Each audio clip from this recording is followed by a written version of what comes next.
Hi, everyone. Thank you for joining us today for Constangy's webinar, Spring Cleaning, How to Keep Your HR Practices Mess-Free. A couple of housekeeping items before we get started. If you have questions throughout the presentation, please submit them through the chat function. You can access the chat through the toolbar located at the bottom of your screen. Our presenters will leave some time to answer your questions.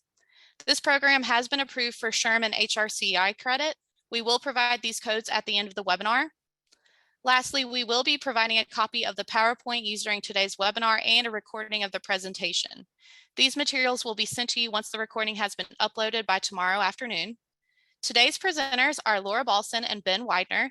Laura is the managing partner of Constangy's Chicago office. She has broad experience counseling and advising employers across industries to help them manage and minimize risk. She conducts employment practice audits to identify unknown liabilities and assist in due diligence review during corporate transactions. Laura is also an experienced litigator who zealously represents employers in front of the Equal Employment Opportunity Commission, Illinois Department of Human Rights, Cook County Commission on Human Rights, the Chicago Commission on Human Relations, and other state and local administrative agencies. She acts as lead trial counsel on litigation in both state and federal courts and has argued appellate cases before the Seventh Circuit Court of Appeals. Ben is a partner in the Princeton office and has nearly 2 decades of experience in labor and employment law. Ben thrives on helping clients with their people problems, and he works tirelessly to ensure clients' compliance with the ever-changing minefield of labor and employment law. Ben concentrates his practice in all aspects of labor management and employee relations. This includes, but is not limited to, HR consulting from onboarding to termination, representing clients in litigation and agency proceedings, conducting workplace investigations, and helping clients protect their intellectual property and trade secrets. I'm now going to turn it over to Laura. Great. Thank you so much, Victoria, and welcome to everybody who's on the webinar. As Victoria just said, my name is Laura Balson, and I am the head of our Chicago office at Constangy.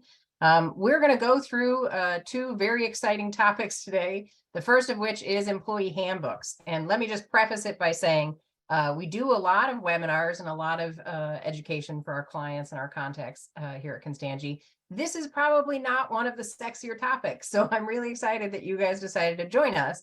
What I do think this is usually something that sits on the to-do list of your head of HR, maybe your in-house counsel, because it is really important. It's really vital, but it doesn't usually have the urgency that a lot of our other projects do. So I think sometimes it gets pushed down that list. And so we're here today to try to maybe give you some reasons to make it slightly more urgent or to move it up on your list a bit.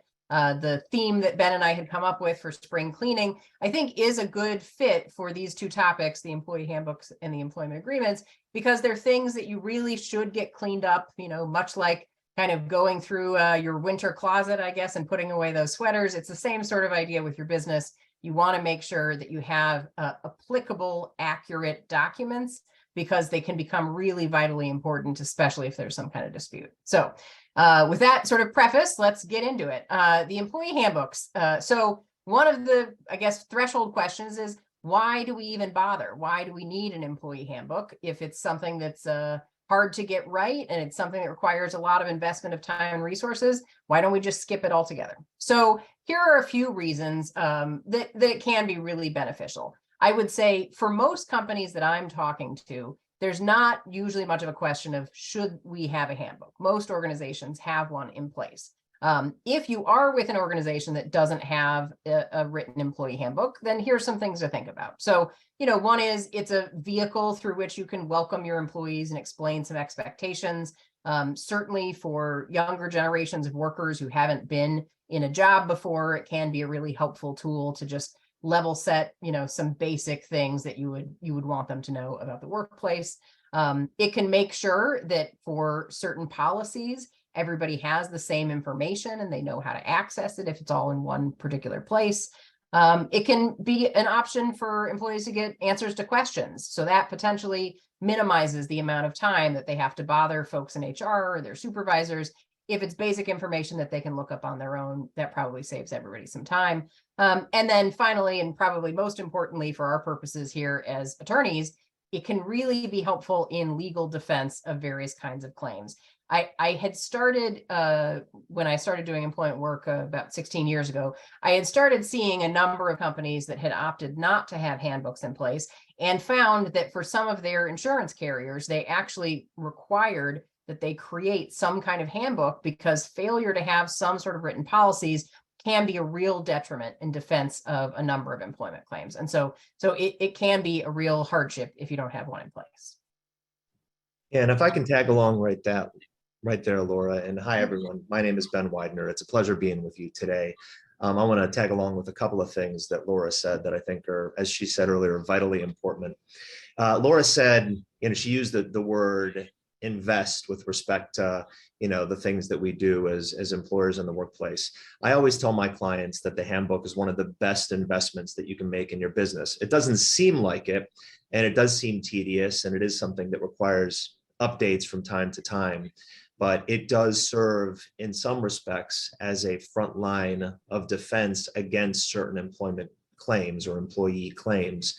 For instance, as Laura was saying, in defense of, harassment and discrimination claims, there are states that require that employers have certain policies in place in order for the employer to avail themselves or itself of an affirmative defense. And so the best way to be able to avail yourself of that affirmative defense is to have the policies and to house them in a central place like a handbook. So, the couple of thousands of dollars that you might spend on a really solid handbook, and then the $1,000 here or there on a year-to-year basis that you'll invest in keeping that handbook current, which we're going to be talking about during this webinar today, again, is vitally important, because that can be your best defense to the claims that your employees might bring.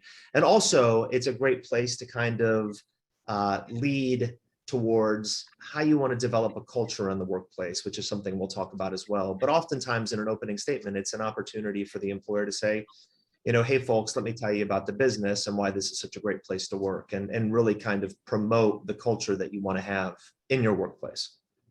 Yeah, thanks, Ben. Absolutely. So I think the only other point about why handbooks matter that we should emphasize here is this sort of middle square on the slide, that it can make or break defensive litigation. That's exactly what Ben was trying to explain. But here's an important point. It is sometimes better not to have one than to have a handbook that is woefully out of date or inaccurate.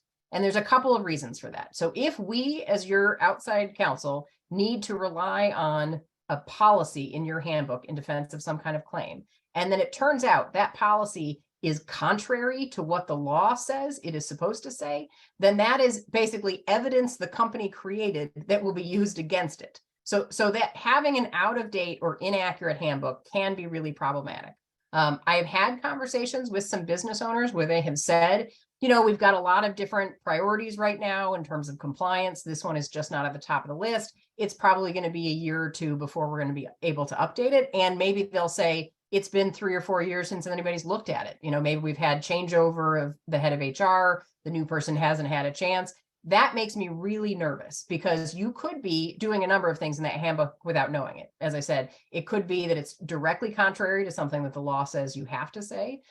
It could be making promises that you didn't intend to promise. So a very common example comes up all the time is if a business, say at one point was large enough that FMLA applied, and then, there's been downsizing or reorganizations or something that's pulled you below that threshold such that FMLA doesn't apply anymore, but your handbook still says that it does, that can be enough in certain situations for the employee to be entitled to an FMLA leave, even if the business no longer technically meets the requirements for having to offer that. So there are times when the out-of-date, inaccurate handbook is actually worse than having none at all. But we'll start with the premise that most folks on this call have something in place, and they just want to get some recommendations for how do they make sure it's got the right items and that you're focusing on the right things. So that's what we're going to move to next. Yeah, 2 quick points there. And Laura hit the nail on the head. I think the one issue that I see the most with a lot of my clients, especially, small businesses, mom and pop operations, but even some larger ones where there are federal laws that may not apply to your business, but you've decided to create a handbook yourself, or the client has pulled a template from, the World Wide Web and they're grabbing this thing off the internet, or they know about FMLA or FLSA and they think they're obligated to provide certain rights and benefits and interests to their employees, but they don't think about it. They don't consult with outside counsel. They don't drill down on the issue.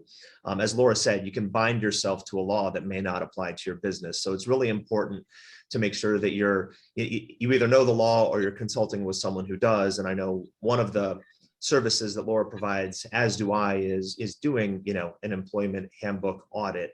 And in that same vein, one thing that I see from time to time where these handbooks aren't done well is internal inconsistencies in the handbook. And that's something you absolutely want to avoid. And that can happen when you start cherry picking policies from here and there and cobbling them into a handbook and then not going through it and realizing, I've just said something on page 3 that conflicts with something on page 10. And it's confusing for your employees. But more often than not, as we all know, employees aren't even reading these things. So what happens then is if you have a litigation or a problem later on, then it's like, well, what do I do with this issue? So it's really important in that regard, too, that you're taking a very close look and working with a consultant or a lawyer to make sure that the handbook is set up the right way, because sloppiness can lead to problems down the road. Yep, agreed. So the slide here is talking about distribution. Obviously, you don't create a handbook just because you want it to sit on, HR's desk or desktop. You want it to be distributed. So we want to make sure that when it's being created, it's being distributed as soon as possible. Obviously, we want to have proof of the fact that it was distributed. So that's why usually there's some kind of acknowledgement form that we want the employees to sign and return. We want to make sure we have a process in place for confirming we got signed acknowledgements from everyone. And if there are times when an employee refuses to sign, we want to have a process in place where we document that. So we want to at least have documentation. It was provided to the employee. We followed up. If they refuse to sign, that's fine. What we need documented is that they actually got a copy of it and or they have ongoing access to it. So we can go to the next slide. Thank you. So in terms of how frequently it needs to be updated, ideally there's something systematic where it's not going to fall through the cracks. I'd say at a minimum, it should be annually. So if you can set a time of year for your business where it makes sense to do, hey, maybe this is a slightly slower month. Maybe we have a little bit of breathing room right after year end. And so then we can put this on one of our first to-do items at the start of a new fiscal year. Whatever it is that makes sense for your operations, you should be at least having it as a to-do on an annual basis and try to keep that in a steady sort of pattern. Additionally, you want to try to keep track of when there are significant changes in the law. For those of you who've worked with Constangy, you probably have seen we send out a lot of client bulletins via email. We post a lot of stuff on social media. LinkedIn is a great source for this. With state specifics or federal level changes to the law and how that may impact your business. So keeping some kind of monitoring of that can be really helpful. Absolutely, if there's a change in the organization. So if you have some kind of change in management, you have some new policy that you're implementing, there's some change in operations such that the old handbook is not accurate, you absolutely want to update it at that point. And then, of course, if you expand into new states, and we will get into some slightly state-specific information shortly. I did see there's a question in the chat that I wanted to just touch on real briefly, which was if we have employees in 42 different states, how do we keep our handbook accurate for all those folks in those different locations?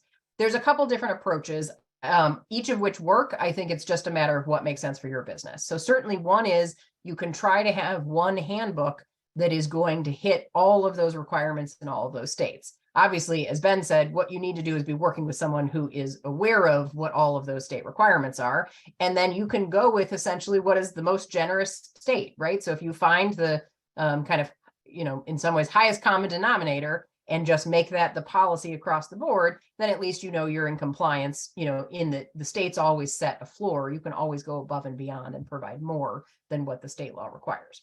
Another option, which I've seen a lot of organizations do, is you have sort of a core handbook for the policies that are applicable no matter what state you're in. These are things that usually aren't mandated by state law or they're mandated by federal law, so they apply to everyone. And then you have either state supplements or state addendums or, some kind of separate document that applies to each state where you have people, and then you distribute those addendums or those supplements just to the folks in those states. So there's a couple different ways to address it, but you definitely want to make sure that whoever is in charge of the handbook process has a completely accurate running list of all the states where you have individuals working, whether that's remote workers or, brick and mortar, whatever. You want to know where they are and make sure that you're working with someone who can tell you what are the laws in those particular states. Couple other points here about the revisions. We want to just make sure that we're keeping track of when the revisions were made and that this is superseding a prior version. You don't want to get into a situation where if we're helping you to defend litigation and we're saying, what was the policy in place at the time this issue arose, it's unclear to us, is this the 2018 version? Is this the 2020 version? Is the policy that's in place now the same as what was in place then? So we just need to have some kind of, trail or documentation that tells us when was each version created and distributed and which one are we looking at, at the time we're looking at one. Okay, next slide. And if I can touch on something that Laura said a moment ago with respect to the remote workforce, and that is a slide that we'll be touching upon here a few slides down the road. But, Laura hit the nail on the head. There really are kind of two approaches to how you want to deal with a handbook and policies and procedures. I think one of the things that employers need to do and savvy HR professionals need to do under those circumstances, and Laura really touched on this, is evaluate where the workforce is. Now here, the question says we have it in 42 states. So I think in that approach, kind of a core grouping with an addenda, a core grouping of policies with addenda that are state specific for those employees is probably the best approach. But let's say hypothetically you have a workforce that has employees in, say, 20 states. And maybe you have a strong locus of employees in California, but then all the rest of your employees are in, we'll say, less progressive, more conservative states when it comes to labor and employment issues. So you may say, maybe we have the lowest common denominator because we only have this one group of employees in California where we know we have to be very state specific and we're concerned about that. But we can kind of have a baseline for all the rest of our employees. And we don't want to overextend, or we want to have only certain policies and procedures in place. And that's a point where you might say, look, we're going to have a handbook that applies to these other 17 or 18 or 19 states and those employees, and then one that's kind of more specific solely to the California employees. So it's going to be a case-by-case basis, and it requires, kind of a heavy lift in evaluating what's best for the company, what the company's trying to achieve, how benevolent the company wants to be in some of the benefits and rights that are afforded to the employees, and so on and so forth. But I think that's a really good question. And again, I'll just say it's case by case. I know there's another question about tattoos and piercings, and we're seeing more questions pop up. Where we can hit those questions as we proceed through our slide deck, we will, and then we will save some time at the end for more questions.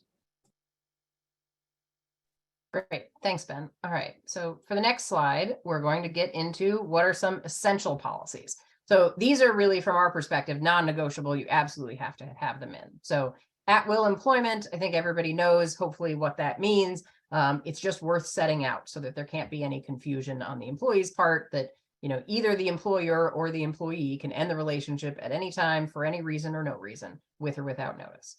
Equal opportunity, that's an important policy. Anti-discrimination, anti-harassment, anti-retaliation, those frequently are all part of one kind of comprehensive section of the handbook. Disability accommodation, religious accommodation, and employee classification, meaning exempt versus non-exempt, any other categories that the business has. Sometimes you'll have seasonal, part-time, temporary, full-time, whatever, those different categories. So this is sort of your core. If you have nothing in existence right now, you want to right away at least get something that is going to cover these. But we'll go ahead and move to the next slide. There's more. So health and safety in the workplace, that's another key topic that you want to make sure you've covered, although this is going to depend a good bit on your industry and what kind of business you're operating. Things that address the most common questions or the most common areas of dispute from employees are going to be any time that the employee thinks they're entitled to some kind of pay or paid leave. And so that's where you want to get real specific and clear. Holidays, vacation or paid time off, 6 days, personal days, whatever it is your organization calls them, you want to have clearly set out in your handbook, what are the rules, what are the limitations, what are the expectations on the employee, what are the different scenarios where there may be some kind of different outcome. You'll see there on the slide that we've listed Juneteenth. Part of the reason I put that in there is because I do think there was a period of time where a lot of businesses thought of, say, paid holidays as something that was sort of unchanging and standard. And I think what we've seen in the last few years, just from our experience anecdotally, is a lot of businesses, say 5 years ago, didn't have Juneteenth as one of the paid holidays that their business observed.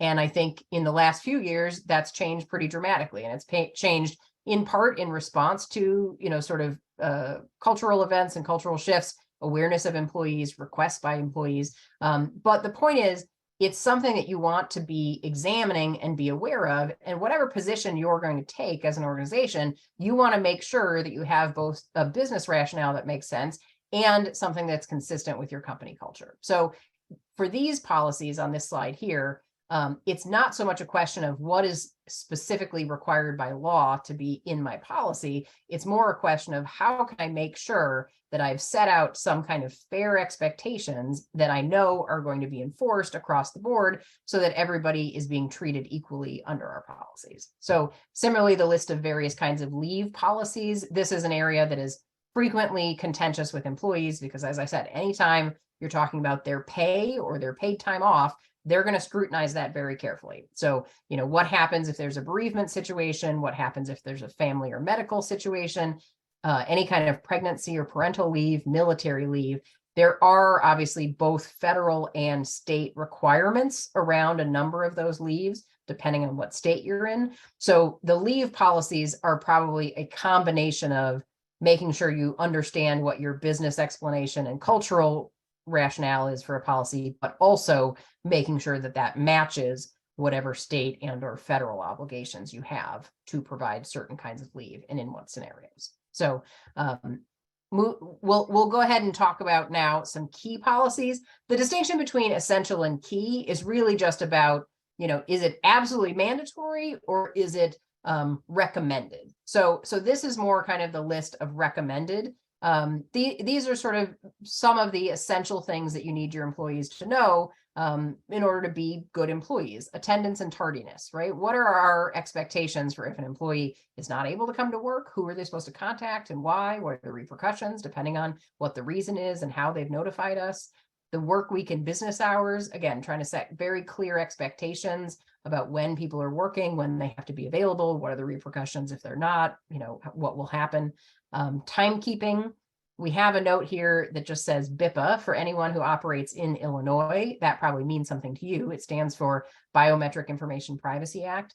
The reason we flag that is because if you operate in Illinois and you have any kind of timekeeping system that involves biometrics, meaning the employee has to scan their thumbprint, fingerprint, hand geometry, face geometry, retina scan, whatever it is, anything that involves your biological information as a way of identifying you, then you must also have a written and published policy that covers why that information is collected, how it is stored, how it's protected, when it's destroyed, in addition to some other requirements. So that's sort of a carve out to say, although there's not a specific law that says you have to have a timekeeping policy, if you do have a timekeeping system that uses biometrics, then you are required by law to have a written policy that spells out all of those details. So it's just a nuance that I wanted to point out, again, falling specifically under Illinois state law. Other key policies we have listed there, the conflict resolution policy or employee complaint procedures.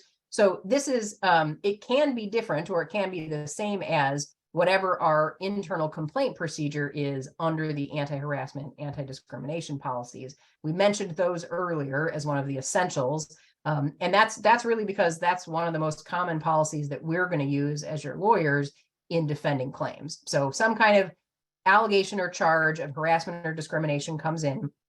One of the first documents we're going to ask you for is send me a copy of your policy. And does it have language in there that makes clear if the employee thought some kind of illegal harassment or discrimination was happening, they had multiple avenues where they could contact someone at the company or notify someone at the company that an investigation was necessary or that they believed this was happening. So along those same lines, it can be helpful to have a more broad conflict resolution or employee complaint procedure so that things that don't necessarily fall under the heading of harassment or discrimination still have a mechanism for getting escalated to the right people at the company so they can be addressed. And the sort of benefit of that is much the same as the internal complaint procedure, which is it puts us in a good position from a defense standpoint if we have an employee who has parted ways and is now complaining for the first time. That makes their complaints less credible if they did not bring them up during employment and it was clear that they had an opportunity or an obligation to do so. And it also, just from a more practical standpoint,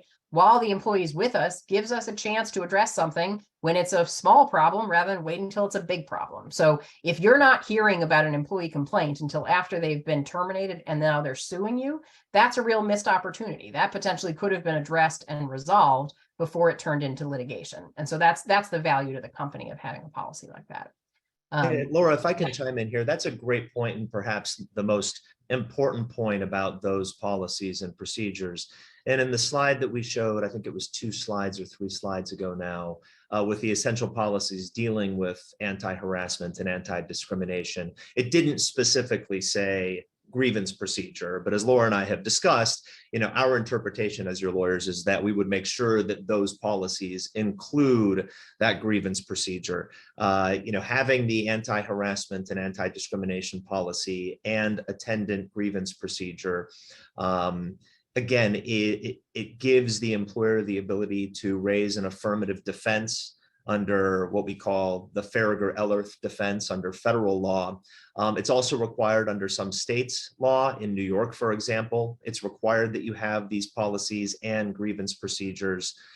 In New Jersey, where I sit, it's not required, but there is state case law, state precedent that says if you have the policy and the procedure and you do training with respect to those policies and procedures, and you basically live and breathe and abide by those procedures, then as Laura just said, importantly, if you have those procedures in place and you have an employee that has a problem and they fail to avail themselves of the internal grievance procedure, and then they go and file suit, depending upon the claim that they raise, you as the employer might have an affirmative defense, which means, hey, you failed to come forward and let us know about this. You didn't give us the opportunity to deal with it and potentially resolve it. And then you went and filed suit, or you left the company and filed suit.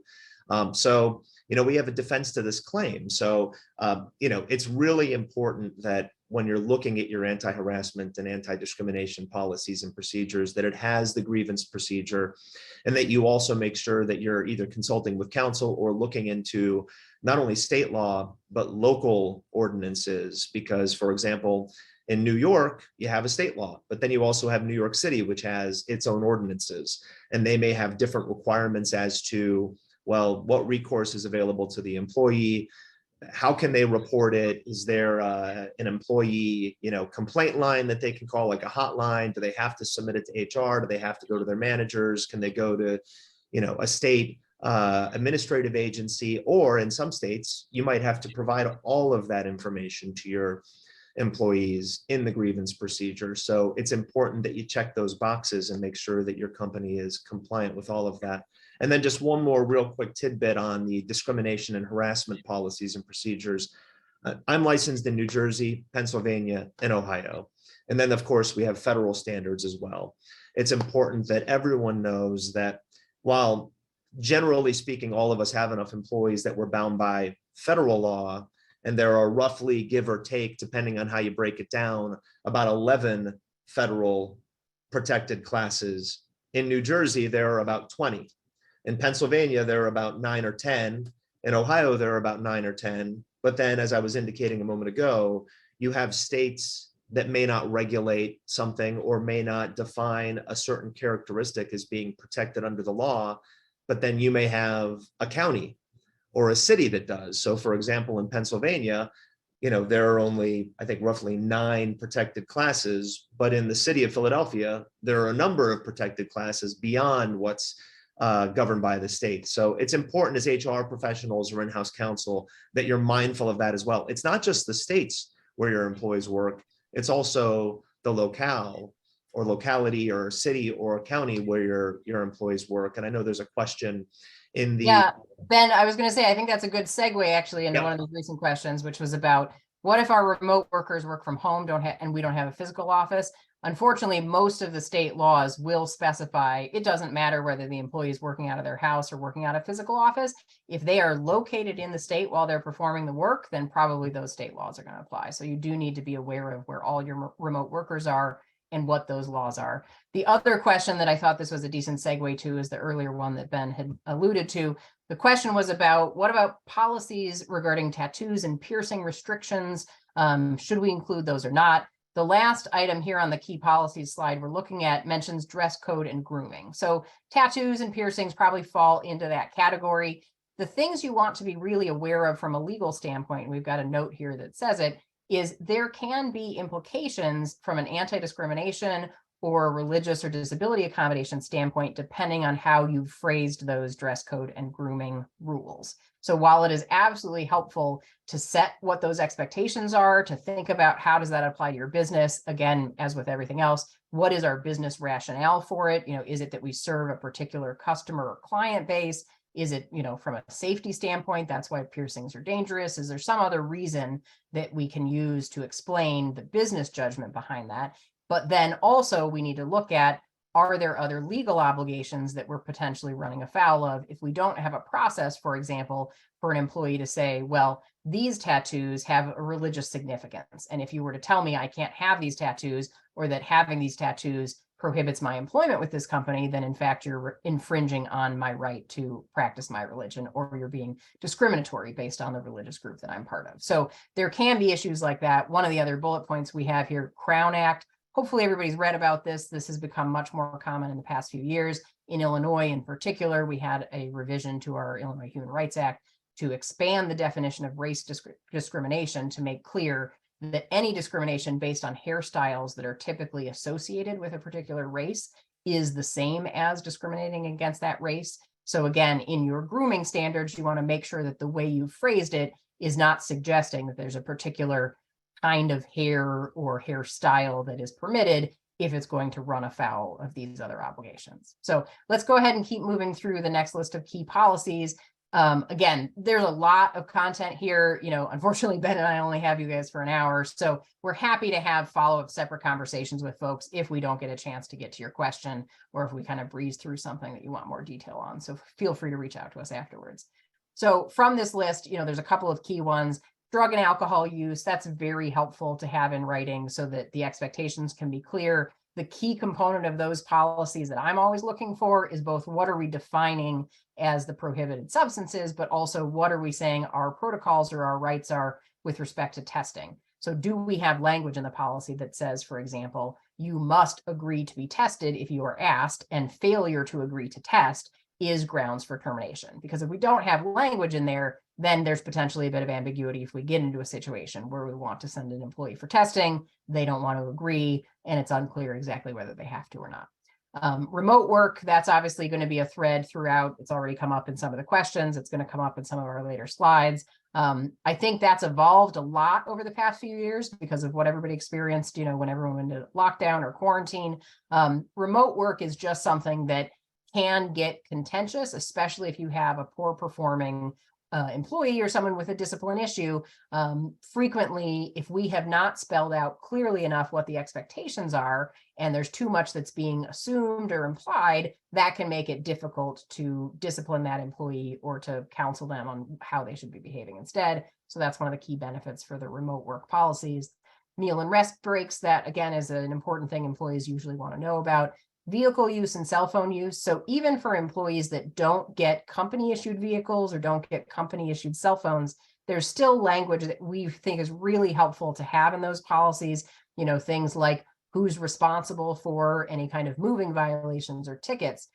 Things like, are they required to use their cell phones hands-free if they're in a vehicle while they're using their cell phone? What we want to be clear about is that we have some kind of language we can point to if there's an incident with an employee, say when they're out driving for work purposes, whether it's our vehicle or not, when they're using a cell phone, especially if it's a cell phone for work purposes, if something terrible happens, what can we point to say that employee was not in compliance with our expectations, and therefore that employee's bad act we shouldn't be responsible for? If we don't have anything we can point to, that becomes a little bit more challenging. And then the last couple there, social media and internet, depending again on how much your employees are using that can be a huge area of potential concern. We have handbooks we've worked on where it's, 10 whole pages just talking about internet and systems that access the internet and all of the trademark and, intellectual property concerns, all of the security concerns. And that's a huge area, but again, really needs to be tailored to what the company and the industry is. So we'll go ahead to the next slide then. Okay. So this is a couple of the top issues that can come up with handbooks, some of which we've already touched on, but this was just easy to highlight too. One, with respect to discrimination policies, we want to make sure that the language that defines what we mean by discrimination or what the protected categories are is current with existing law. So this is one of those examples where if you have a handbook that hasn't been touched in 4 or 5 or more years, probably this is out of date. So in 2020, there was a Supreme Court decision that made clear that both sexual orientation and gender identity are protected under Title VII. Title VII, as folks likely know, is a federal law. So that means that's not dependent on what state you're in. That's anybody in this country should have language defining, if they're going to list what the different categories are, sexual orientation and gender identity. And as I said, if your policy hasn't been updated in 5 years, that language likely isn't in there. There's obviously ways you can draft it so that it is more inclusive. I think frequently our policies will say, a list of all the different protected categories and then have a catch-all to say, and any other categories protected by local, state, or federal law. So potentially, if that language is in there, you're protected. But unless you have somebody who's really scrutinizing that level of the terminology in your policies, there's no way to know for sure whether you're in compliance. And then the second issue here that comes up all the time is about distribution. Can we prove that the employee actually received the copy of the handbook?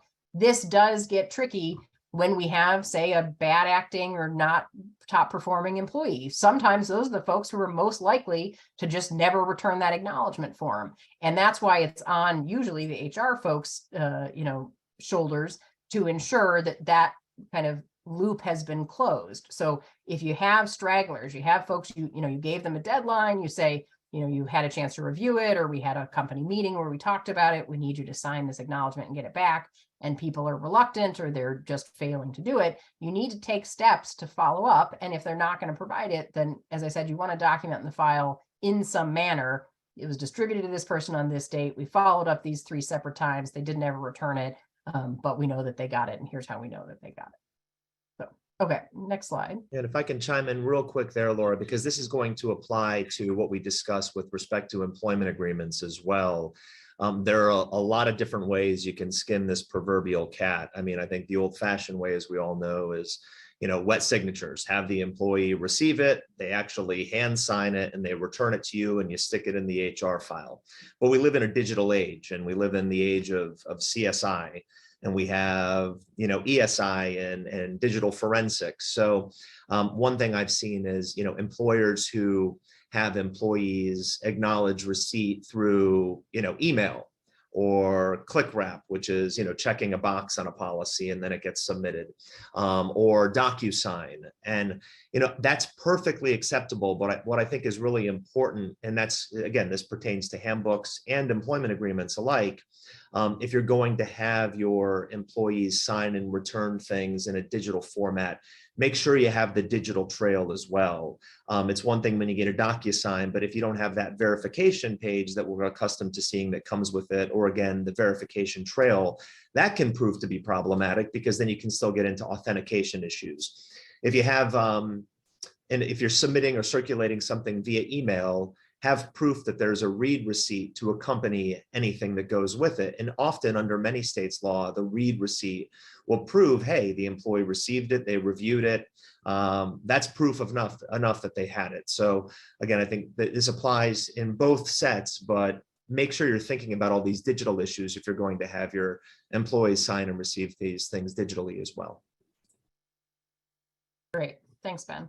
And then just a few other kind of issues that we see come up. Compliance in states where you do not operate or have a physical location, but where remote employees work.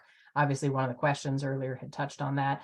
We want to just highlight that it's actually currently something like 14 states and Washington, D.C. that have their own specific paid leave laws.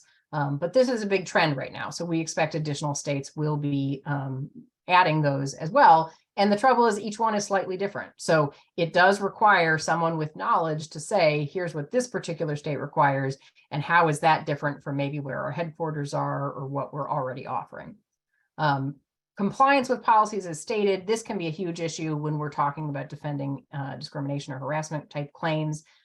If an employee is going to say, well, that policy was never enforced until suddenly I broke the rules and then it was enforced against me, that's going to be a real problem. So it's another reason why we need to have our policies up to date. If the reason managers aren't enforcing certain discipline policies is because that's just not how operationally we want things to run, then we need to update our policy so that it reflects how we actually want the business to be run and managed, because it is much worse to inconsistently apply a policy than it is to make sure the policy actually matches what our operations and our practices are. Other kind of topics here that I think we've touched on a bit, nursing mother requirements, those often, depending on the state, will fall under kind of either a pregnancy accommodation or other anti-discrimination laws. Incorporating changes from the pandemic and remote work. So that has been an area, that's evolving quite a bit. And I do think, depending on the status of your company right now, there are a number of businesses we work with who are still in a bit of a temporary hybrid mode, with the expectation that this is part of the evolution back to whatever we ultimately think we'll land at, right? Maybe it's 5 days a week in the office, maybe it's something else. But if that's the case, and you need to have an ever-evolving policy or explanation of what kind of remote work is permitted and for whom and when and that sort of thing, then maybe that doesn't need to be in the handbook, but maybe that should be a separate standalone communication, something that's updated, on a weekly or monthly, basis, something that's posted somewhere if you have a company intranet or someplace where employees can access it, because it is something that's important to set out in writing, but it may be the type of thing that needs to be updated more frequently than on an annual basis. And if that's the case, then it may not make as much sense to include that in the handbook. Okay, so other issues we of course have to highlight, because Constangy has such a robust and highly acclaimed data privacy team. Data protection policies, that is a huge area for the remote work population. It's just a few stats that we wanted to share with you here. 50% of remote workers use their own devices to access our business data. 80% of leaders think that they are more exposed to risks because of remote work. I think that's probably accurate. 67% of business impacting cyber attacks target remote employees. Obviously, our computers are more secure when they're located in our office and we have all the protections of the physical servers and all of that. When they're in a remote environment, they can have access to a lot of different networks and things that are a little bit harder to keep track of. So that makes sense that the cyber attacks would focus on the more vulnerable areas. And then finally, 71% of security leaders say they lack visibility into remote employee home networks. So just another reason why it's really vital to protecting company interests that we have some kind of policies or expectations set forth for those remote workers. Okay. So where we have employees across multiple states, there's a number of things that are likely to vary state to state. So we just wanted to highlight those real quickly. Obviously, as Ben said already, you need to know both the state, but also the county and the municipality where those employees are located, because especially for bigger cities or more populous counties, they often have their own laws that are even more strict than what the state laws are. Things related to pay are always going to be important to employees, so we need to be aware of those. What are the rules for the last paycheck if an employee is separating for whatever reason? How soon do we have to get it to them? That varies state to state. Minimum wage, that obviously varies quite a bit state to state. What's mandated in terms of anti-harassment training, there's a lot of new legislation around that topic. Ban the box laws, which have to do with what you're allowed to ask during the application and recruitment phase. That varies state to state. Paid sick leave, as we've already touched on a bit. A few of these other ones that have to do with leave, restrictive covenants, which we're going to segue into once we get to the later part of our presentation. And then other key issues like what kind of termination of employment notice, marijuana use, vaccine updates, all of those things really depend quite a bit on where you are geographically. And the only thing I'd add to that, which isn't included, is pay transparency laws, which are spreading like wildfire. Yep, great point. Okay, so because I'm the head of the Chicago office, I would be remiss if I didn't mention a couple of highlights here for folks who have anyone in Illinois. The Family Bereavement Leave Act, this was a fairly, I think, unusual change in that the new statute requires employers to provide leave for pregnancy loss, unsuccessful IVF treatment, failed adoption or surrogacy, or a diagnosis that impacts potentially the ability to get pregnant. So this is a much broader definition of bereavement, I think, than what most companies have been using. So if you've got folks in Illinois, please take note of that and take a look at what your existing policy is. Sexual harassment training, that's another big one. The law in Illinois requires employers to have both a written anti-harassment policy and to provide annual sexual harassment prevention training.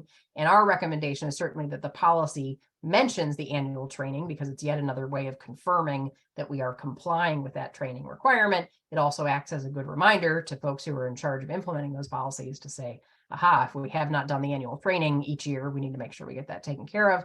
And then the third one there I'd mentioned earlier, which is about related to some of the Crown Act developments and expanding the definition of what counts as race discrimination to include hairstyle discrimination, where the hairstyles are affiliated or more commonly used by people of certain races. So that's, as you can see, just within the past year in Illinois. So if you have not had your handbook updated in the past year and you had operations here, then you're already likely in violation of one or more of these.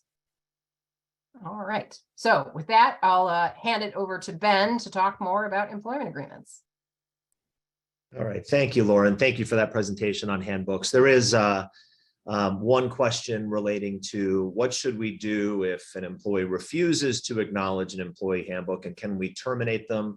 I think, that's a conversation you should be having with the powers that be in your organization and also with your outside legal counsel, because it can be a loaded question.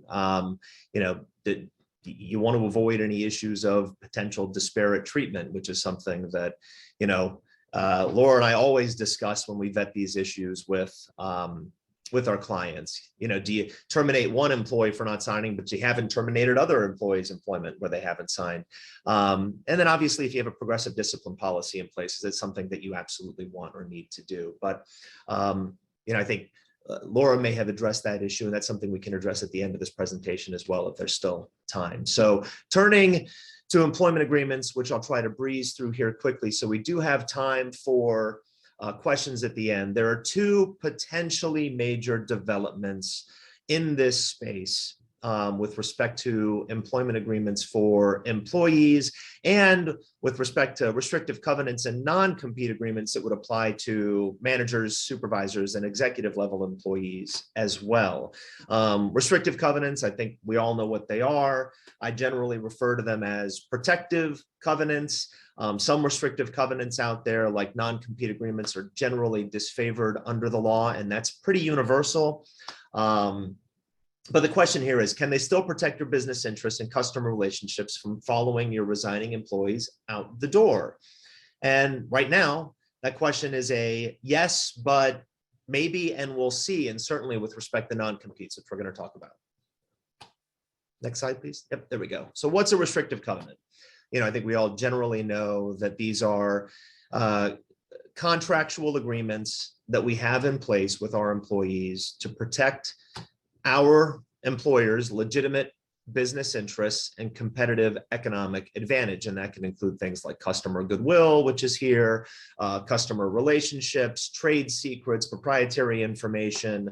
It can protect the relationships you have with your employees so that when an employee leaves, they're not trying to solicit employees that are still employed or raid your employees to follow them to a new employer. The four most common types are non-competes, confidentiality agreements, non-solicitation agreements, and non-disparagement agreements. And we're going to be talking specifically about non-compete agreements in one quick segment, and then non-disparagement and non-solicitation agreements in another segment. So we have brand new federal rules.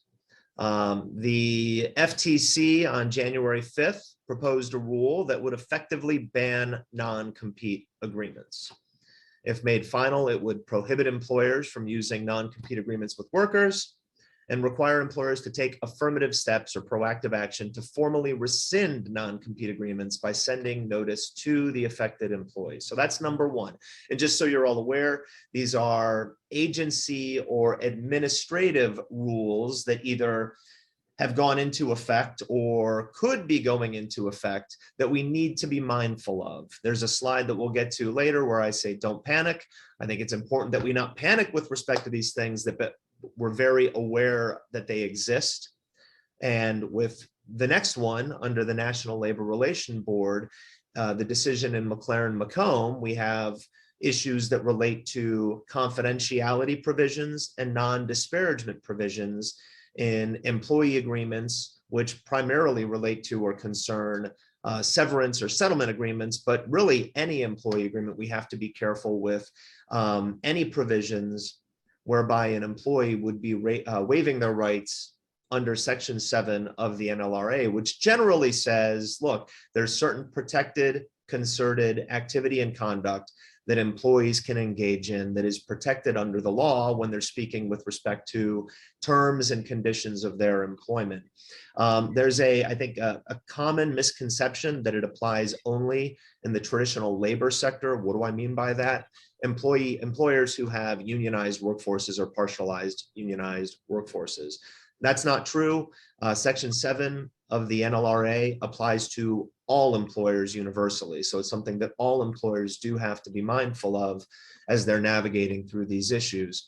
And just so you're generally aware about the McLaren-Macomb case, this was a case where the National Labor Relations Board considered the case of 11 hospital workers who were let go during the COVID-19 pandemic and who signed severance agreements with the employer.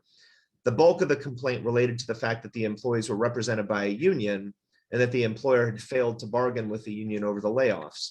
However, there was an argument raised that the severance agreements themselves were unlawful because they contained non-disparagement and confidentiality provisions that forced the employees to waive their rights under Section 7 of the NLRA. So ultimately, the outcome from this is that the National Labor Relations Board found that these clauses, because they would discourage a former employee from speaking out about their past employment and would prevent them potentially from bringing any disputes before the board, that it was in violation of the National Labor Relations Act.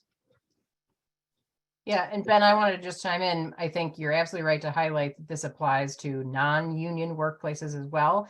Another important distinction, though, is that it does not apply to kind of management employees. So that's another important distinction when you're trying to figure out, is the separation or severance agreement that I have, it's our standard, still okay to use? You really need to be talking to somebody who can help you draw that line between, well, is the person who's going to be signing it somebody who is management as that's defined in the NLRA or not?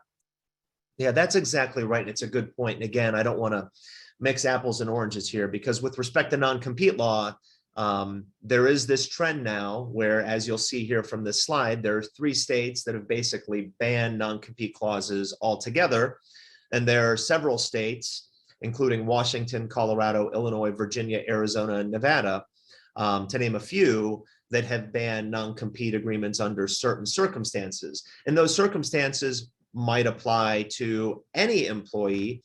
And certainly in California, North Dakota, and Oklahoma, they do apply to just about any employee with limited exceptions. So, again, the NLRB issue with respect to non-disparagement clauses and confidentiality agreements, in particularly severance and separation agreements, applies only to non-managerial and non-supervisory employees, which in and of itself can be a little nuanced. But the status of non-compete law, again, generally speaking, most states limit non-compete clauses to, requiring that they be narrowly tailored to fulfill a legitimate business purpose, as noted here in the second bullet point on this slide. But these bans do apply across the board to employees as dictated by those statutes. Next slide, please. So In the interest of time, we're just going to breeze through some of these state-specific issues, as I've mentioned.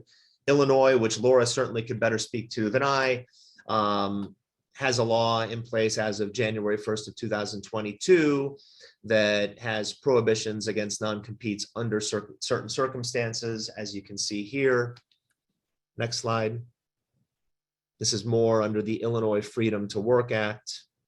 And as you can see, there are certain elements here that have to be, or certain factors as noted here that have to be addressed in order to ensure that the non-compete agreement is going to be valid and enforced under Illinois law.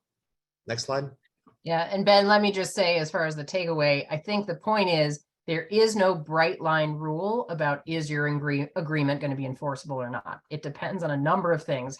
What position is the employee in? What do they have access to? How much money are they making? What is it we're trying to restrict and why? And all of that has to be kind of a specific analysis based on the business and where you're located.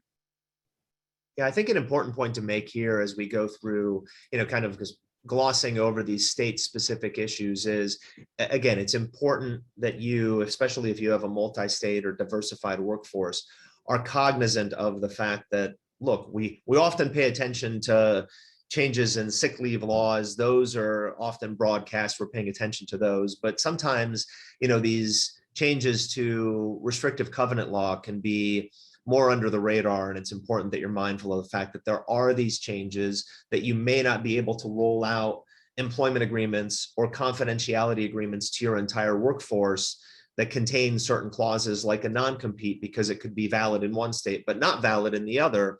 And so kind of what we were saying about the handbooks applies in the same force and effect here.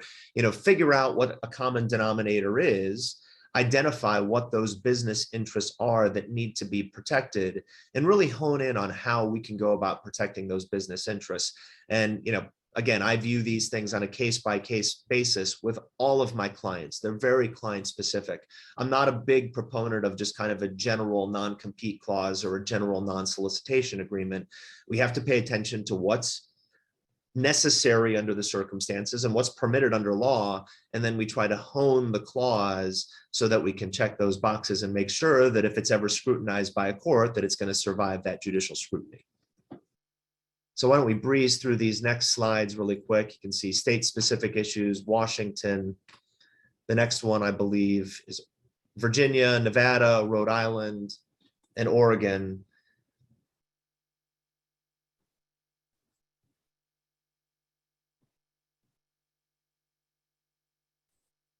And now we have the FTC proposed ban on non-competes. Again, I mentioned this earlier, and again, does it have any impact on non-solicitation agreements, no poaching or anti-rating agreements, and confidentiality agreements?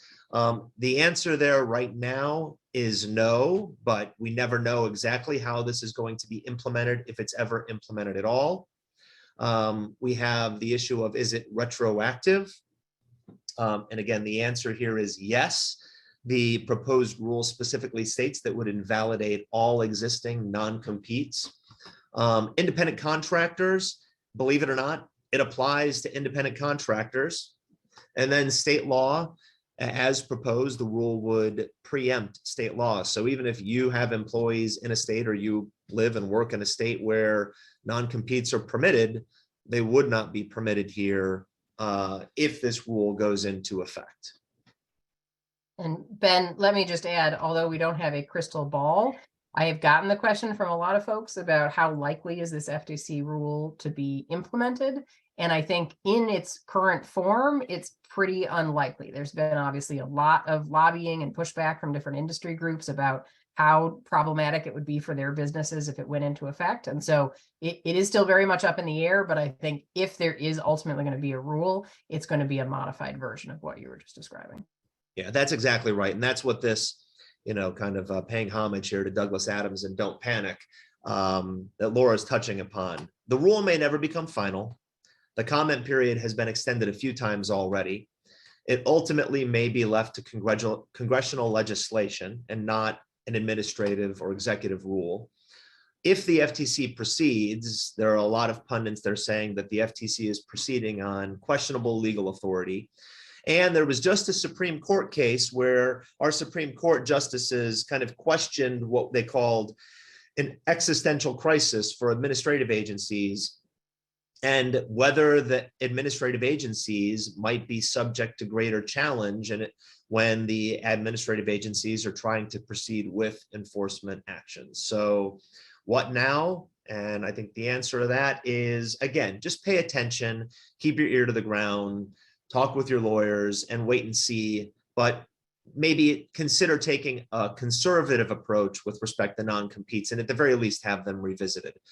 Okay, we have a couple minutes left here real quick on this McLaren-McComb issue, which I've already addressed. I discussed the case with you and the findings. So what are the key takeaways here from the McLaren case?